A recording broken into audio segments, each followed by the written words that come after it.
Alors, maintenant, je vais continuer, mais cette fois-ci, une fois que la commande a été ajoutée dans la base de données, il doit être aussi ajouté à la partie liste.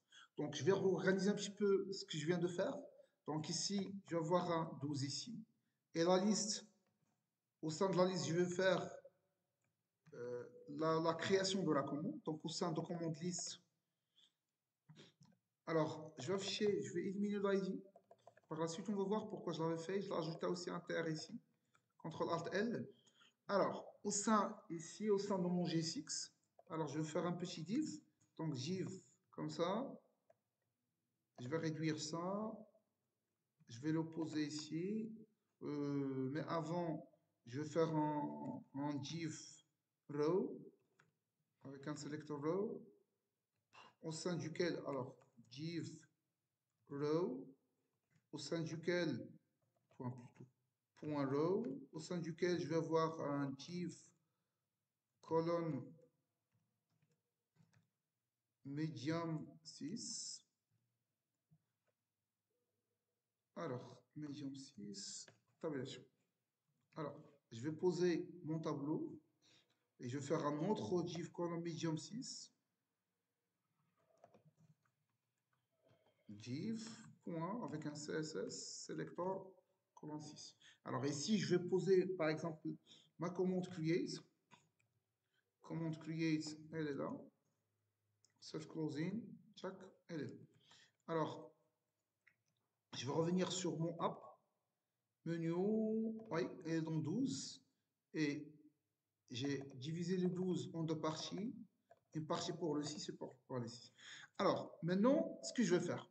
Alors, une fois la commande a été ajoutée, ok? Une fois la commande a été ajoutée, alors, dans la partie commande, donc je rentre dans commande, il doit être ajouté à items, ok?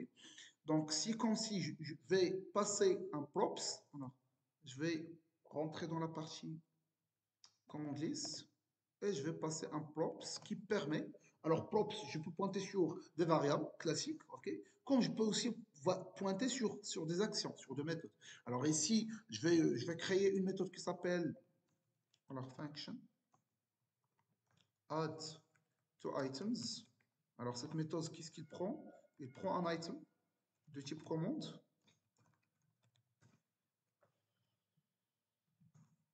Et qu'est-ce qu'il fait? Il ajoute. Donc, il ajoute via cet items comme toujours pour qu'on puisse re-render l'interface graphique. Alors, cet items, je vais prendre le items, mais en plus de ça, je vais ajouter aussi le item. Alors, et je vais passer cette méthode-là comme propriété au component phi, component, subcomponent, component create. Alors, je vais dire add égale add. Alors, au sein de ce component, je vais créer, non, par principe, on passe en props et je vais déclarer let add item égale props point comme ça. Okay. Je peux faire comme ça. Quand je peux faire un truc plus interaction, c'est la destruction de cet objet. Par principe, ça c'est props. Donc je vais faire tchac, la destruction, et je vais dire au sein de props, vous allez retrouver un add to items. Il faut il faut détruire cet objet. Alors, imaginons que ici, j'ai un autre props qui s'appelle, par exemple, je dis n'importe quoi, qui s'appelle is visible,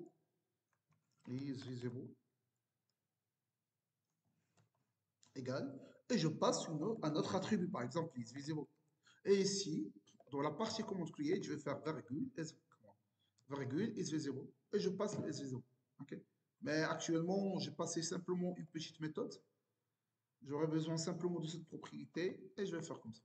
Donc, add to items, je vais rentrer dans add to items dans la partie create et je vais prendre cette méthode. Une fois que le save est OK, une fois que je vide, je dois ajouter add items, il y a un de plus. Il y a un de plus. Est-ce qu'il a été ça? Non. Add items, oui, correct. Ça add items et je passe comme paramètre le item que je viens de déclarer ici. Alors, la même chose, si vous avez remarqué, le service a été dupliqué. À chaque fois, je vais réinstancier le même service, ce n'est pas la peine. Je le passe comme props. Donc, virgule, service. Ok. Sinon, tu passes ici carrément props, tu fais props.service égale à service. Ok.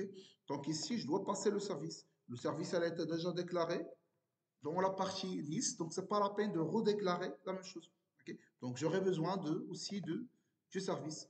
Et je rentre dans ma méthode create. Ok, je pense que c'est correct. Alors, CTRL-SHIFT-O, c'est correct. Alors cette fois-ci, une fois que j'ajoute CMD7 avec 700, je clique sur Save, OK, tchac, et il y a une erreur. Alors, je dois voir de la flèche. Ça marche, il a été ajouté, mais quand même, il y a une petite erreur dans la méthode, AutoItems. Alors, je rentre dans AutoItems, elle est là. Alors, qu'est-ce qu'il fait AutoItems? Il fait le add-item. Je rentre dans commande list pour voir AutoItems. Il prend une commande qui s'appelle item, et l'ajoute, et il réfléchit la page item. Bon, par principe, c'est correct, mais alors la bêtise que je viens de faire, c'est les accolades ici. Ça n'était pas des accolades. D'ordinaire, ouais. D'ordinaire, ça c'est un crochet. Pourquoi? Parce que c'est un tableau. Ok. Donc, je vais faire carrément un tableau. Maintenant, je vais retester. Alors, je vais faire un CTRL L ici, un CMT 10 par exemple. Et je vais dire c'est 10 000. Alors, tchac, delete, et ça marche. Et le save maintenant, ça marche.